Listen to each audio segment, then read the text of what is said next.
세계관 편 시작하겠습니다. 이 서곡과 야성곡 1권에서는 로드릭 버제스에게 루비와 그 모래주머니를 뺏기고 도망다니는 그런 내용이 나옵니다. 그래서 그 100여 년 만에 샌드맨이 나온 두 번째 인형의 집인데요. 그 꿈의 소용돌이인 로즈워커가 본인의 남동생을 찾아 떠나다니면서 이제 꿈의 질서를 교란시키는 그런 내용인데요. 호린테인과 선원의 낙원 등이 이제 결국에는 제자리로 돌아가게 되죠. 그래서 그런 내용으로 내리막이 나오게 됩니다. 꿈의 땅입니다.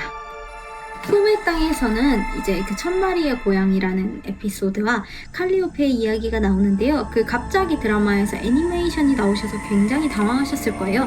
근데 여기서도 마찬가지로 뜬금없이 고양이 이야기가 나와요. 그리고 뜬금없이 칼리오페 이야기가 나옵니다. 그래서 이 꿈에 관련된 그냥 모든 꿈에 관련된 에피소드를 그냥 두서없이 나열을 했다고 보면 되고요. 윌 셰익스피어입니다. 여기서 이제 우연히 윌 셰익스피어를 만나게 되는데 그 샌드맨이 그 드라마에서도 선술집에서 만나잖아요. 거기서 모종의 거래를 하고 윌 셰익스피어가 천재 극작가로 이제 명성을 날리게 됩니다. 어떤 거래를 했는지는 이제 마지막 편에 나오게 됩니다. 4권 그리고 안개의 계절입니다. 그 루시퍼 모닝스타에게 개 쪽을 줬잖아요. 우리 샌드맨이. 그러다 보니까 이제 앞으로의 인생이 순탄치가 않습니다. 그 자신이 좋아했던 그 나다라는 여자에게 잘못을 했다는 걸 깨닫고 이제 나다를 구출하러 지옥으로 다시 돌아가게 되는데요. 그때 이제 모닝스타가 딱 기다리고 있다가 샌드맨을 조업했느냐? 그건 아닙니다. 오히려 굉장히 더 어려운 과제를 주게 되는데요. 바로 지옥의 열쇠를 줍니다. 본인은 이제 쉬겠다면서 이제 너무 힘들다면 은퇴를 선언을 하는데요. 사실은 꿈의 왕에게는 최악의 형벌 아닙니까? 이렇게 이제 생각도 많고 철학적인 양반, 이 우울한 양반에게 지옥의 열쇠를 준다? 근데 이 지옥의 열쇠를 이제 가지게 됐다는 모습을 듣고 전 세계의 신들이 찾아옵니다. 여기서 이제 토르도 나오는데요. 오딘과 토르, 로키도 여기 와서 이제 지옥의 열쇠를 달라고 하고 이제 모든 우리가 아는 신들은 다 내려오게 됩니다. 여기서부터는 스포인데요. 사실 루시퍼는 천사였잖아요. 근데 타락하지 않은 천사들도 있습니다. 듀마와 미카엘인데요. 이 듀마와 미카엘이 이제 이 지옥의 열쇠를 누가 받을지 감시를 하기 위해서 천상계에서 내려옵니다. 이들은 굉장히 고귀한 존재이기 때문에 땅에 발이 닿지 않고 이제 굉장히 말수도 적은 편입니다. 그래서 관망자의 형태로 하느님의 이제 지령을 받고 관찰을 하게 되는데요. 정말 마지막에 반전인 거는 다른 신들이 아무리 애원했음에도 불구하고 이들에게 지옥의 열쇠를 주지 않고 바로 천사들에게 넘깁니다. 하지만 천사들 입장에서는 본인들이 천국에 있다가 지옥으로 떨어진 거잖아요. 그래서 그거에 굉장히 충격을 받고 절규를 합니다. 본인들이 이제 하느님의 말을 전달을 하는 그런 입장에서 갑자기 전달을 하다가 절규를 합니다. 왜냐면 내가 이제 지옥을 맞게 됐다고 말을 모르페우스에게 해야 되니까 여기서 이제 충격을 받은 거죠. 아니 어떻게 저희들을 버리실 수가 있어요. 이렇게. 하지만 이들은 이제 천사이기 때문에 하느님의 말씀을 거역하지 못하고 지옥의 열쇠를 받아들고 이제 교화에 더 치중을 해서 지옥을 꾸리게 됩니다.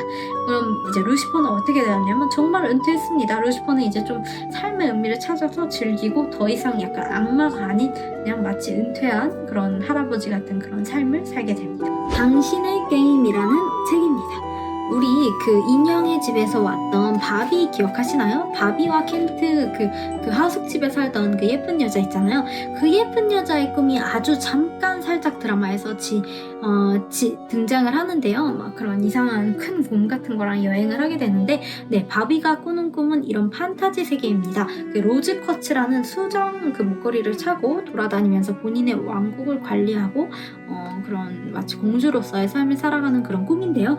그런데 이 꿈이 굉장히 황폐화가 돼요. 그래서 본인이 이제 꿈속으로 들어가서 본인의 꿈을 이제 바로 잡는 그런 이야기입니다. 이 스토리가 굉장히 매력적인데 사실은 제가 좀 묘사를 하기가 굉장히 어려워요. 왜냐면 판타지적 요소가 시각적으로 보여지는 게 큰 에피소드이기 때문에 개인적으로는 꼭 드라마로 만들어졌으면 시즌2에 나왔으면 하는 에피소드입니다. 네, 6권 우화들입니다. 페블스라는 이제 6권인데요. 여기서는 이제 그 전화들하고는 별로 개연성이 없는 꿈에 관한 단편의 일화들이 소개가 되어 다른 에피소드는 별로 중요하지 않고 여기서 바로 그 꿈의 왕의 아들인 오르페우스가 저승에 찾아가게 됩니다. 여기서 본인의 와이프를 잃고 완전 실성해가지고 이제 아버지와 거의 의절하게 되는 그런 가슴 아픈 에피소드가 있는데요. 이 6권에서 이 헤어진 이들의 원한이 거의 10권에서 풀리니까요. 좀 슬픈 화라고 오르페우스 입장에서는 좀 슬픈 화라고 볼 수가 있겠네요. 네, 7권 짧은 생애입니다. 여기서는 그 사라진 본인의 동생, 꿈의 왕의 동생인 파게를 찾게 되는데요. 여기서 분열이 굉장히 자신의 이제 스토리가 자세하게 나옵니다. 어쩌다가 이 분열이 됐는지 내용은 나오진 않고 어떤 성향 이제 약간 좀 왔다리 갔다리를 하는 그런 성향들이 나오고 분열 그 파괴 오빠를 찾으러 떠나자고 각자의 그 개별 형제들을 찾아가면서 요청을 하게 되는데요. 꿈의 왕만이 이제 응답을 하고 같이 이제 떠나게 됩니다. 근데 떠나게 된 이유도 되게 웃겨요. 모르페우스가 시련을 크게 당했기 때문에 또 사랑의 아픔을 잊기 위해서 뭔가 다른 주의력을 분산시킬 게 필요해서 그렇게 여행을 떠나게 됩니다. 그래서 파괴를 찾긴 찾는데 파괴는 사실 뭐 사라진 게 아니에요. 말을 하고 사라졌습니다. 그렇기 때문에 500년간 형제들이 안 찾았던 건데 찾아보니 아주 인생을 잘 살고 있었습니다. 왜냐하면 이제 본인은 지친 거죠. 하지만 저희 이 7남매는 인간이 겪게 되는 7가지 그런 필수적인 사건 그런 것들을 관장하는 것을 내려놓고 떠날 수 있다는 걸 꿈을 받아들이지는 못합니다. 그래서 어떻게 떠날 수 있지? 약간 이해를 못하면서도 결국에는 그래 파괴가 본인의 자유를 찾아 떠났구나 이런 걸 이제 인정을 하면서 떠나는 그런 에피소드입니다. 그리고 오르페우스 그 아들이 이제 모가지만 달려서 살았잖아요. 그래서 그때 이제 아들을 이제 오랜 세월 몇백 년 후에 아들을 만나게 되고 아들이 제발 나를 죽여달라 이런 소원을 드는 거를 보고 이제 듣고 차마 마지못해 이제 그러니까 자기 아들을 자기 손으로 죽이는 비극적인 결말이 이 7권 짧은 생애입니다. 8권 세상의 끝입니다. 이거는 이제 좀 별도의 에피소드라고 볼 수 있을 것 같은데요. 세상의 끝이라고 하는 이런 이상한 간이역 같은데 가게 된다 이런 내용이에요. 그래서 여기서 나오는 그 홉 게들링이나 다른 좀 특이한 인물들이 본인의 이제 과거사를 공유하는 그런 내용입니다. 그냥 짧게 지나가는 에피소드라고 생각하시면 될 것 같습니다. 친절한 그들, kindly ones. 라이타라는 여자의 그 아이를 훔쳐갔다고 오해를 했다고 했잖아요. 그래서 복수의 여신들이 옳다구나 이분들도 꿈을 싫어하나 봐요. 옳다구나 하고 복수를 하게 됩니다. 근데 복수를 하는 거는 사실 살인은 그 복수의 이제 이유가 되지 않고 자기 아들을 자기 손으로 죽였을 때 이 복수의 여신들이 도와줄 수 있다고 합니다. 근데 오르페우스를 샌드맨이 죽였잖아요. 그렇기 때문에 이제 복수의 여신들이 찾아와서 꿈의 왕국을 쑥대밭을 만듭니다. 이 꿈의 왕 모르페우스가 아주 전지전능해 보이지만 이 복수의 여신들한테는 어떻게 어찌하지를 못해요. 그래서 결국에 마지막에는 본인의 이제 왕국을 그냥 이제 가만히 냅두는 조건으로 이제 본인이 이제 세상을 떠나게 됩니다. 근데 사실 죽음이라고는 말을 할 수가 없을 것 같고요. 왜냐면 이 7남매 모두 이 개념이 신이 된 거기 때문에 이 컨셉은 죽일 수 없는 것으로 나와요. 여기서. 그래서 사실 죽음보다는 이 세상에서 뭔가 떠났다, 이 세상의 관할에서 떠났다라고 보시면 될 것 같아요. 그래서 이 죽음 누나가 그걸 협상하는 걸 도와줘요. 그래서 꿈의 왕국을 그렇게 계속 떠나지 않고 싶어 했던 모르페우스가 떠나게 됩니다. 그래서 마지막 장례 전야, 꿈의 장례식이 시작되는데요.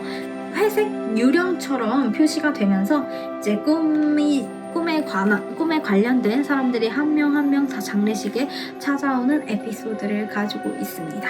그래서 꿈꾸는 사람들 모두가 꿈의 장례식을 보게 되는데 일어났을 때는 그거를 기억을 하지 못한다. 그렇게 보시면 될 것 같고 이 나머지 6남매가 하는 이 이야기 그리고 게들링이나 이런 꿈에 관련된 인간들이 꿈에 대해서 이제 이러쿵 저러쿵 하는 에피소드가 들어있습니다. 10권이 끝이 났고요. 이 10권만 읽었다면 제가 이렇게 깊이 이 소설을 이해를 하지를 못했을 거예요. 제 3권의 별도 부록을 읽었기 때문에 때문에 더 비하인드 스토리까지 알 수 있게 되었어요. 바로 이 샌드맨 서곡편입니다. 그 서곡이라는 개념이 좀 낯서실 수가 있는데, 서곡은 클래식이나 이런 연주에 앞서서 뭔가 요약판 프리뷰 같은 그런 거를 서곡이라고 해요. 그래서 여기에 이제 그 전 10권에 해당하는 요약, 아주 그냥 에센스들, 그리고 저기에 들어있지 않은 뭔가 비하인드 스토리 같은 것이 이제 짤막짤막하게 개연성은 없이 그냥 막 붙어 있습니다. 그래서 이거를 통해서 이제 왜 그 욕망이 선물해준 알리아노의 존재에 대해서도, 굉장히 좋아했던 여자의 존재에 대해서도 알 수 있었고, 욕망이 어떻게 꿈을 도와서 세상을 구출했는지, 그리고 이 지구 밖에는 어떤 세상이 있는지, 이 세계관에서 이런 것들을 볼 수가 있습니다. 전반적으로 다른 일반 본편에 비해 굉장히 그래픽이 화려하기 때문에 이 서곡을 꼭 읽어보실 것을 굉장히 추천합니다. 이건 참고로 만화방에서 빌렸어요. 여기 대전 협회 만화방이란 데인데, 지금은 만화를 읽는 사람들이 별로 없어서 이제 좀 경영이 어려우신 것 같아요. 이 당시에 이거를 구하셔가지고 어떻게 이거를 구비를 해놓으셨는지 정말 감사합니다. 그리고 영원의 밤입니다. 이 영원의 밤은 그 7남매에 대해서 자세히 묘사를 하고 있는데요. 아무래도 본편들은 꿈 위주, 샌드맨 위주다 보니까 다른 형제들에 대해서는 깊이 알기가 힘들어요. 하지만 여기서는 그 각각의 그 형제들을 가장 잘 알 수 있는 특징적인 에피소드들을 담아서 이야기를 하고 있어요. 예를 들어서 욕망 같은 경우에는 사람들의 사랑을 이루어지기 위해서 어떤 좀 약간 술수를 부린다든지, 그 죽음 같은 경우에는 죽음을 두려워하는 이들에게까지 마지막까지는 찾아간다는 둥, 절망은 자살하는 사람들을 보고 즐거워한다는 둥, 그리고 기쁨의 옛날 밝았었던 어린 시절, 이런 것들이 이제 간략하게 얇게 묘사가 되어 있습니다. 요시타카 아마노, 일본 작가와 이렇게 사파 작업을 해서 동화를 한 편 썼는데요. 여기서는 샌드맨은 굉장히 짧게 등장을 하고 꿈을 통해서 이 여우와 승려의 사랑 이야기를 그리고 있습니다. 이건 약간 팬들을 위한 서비스북 같은 그런 개념이라고 보시면 될 것 같아요. 이렇게 총 3개가 리뷰가 끝났고요. 안녕!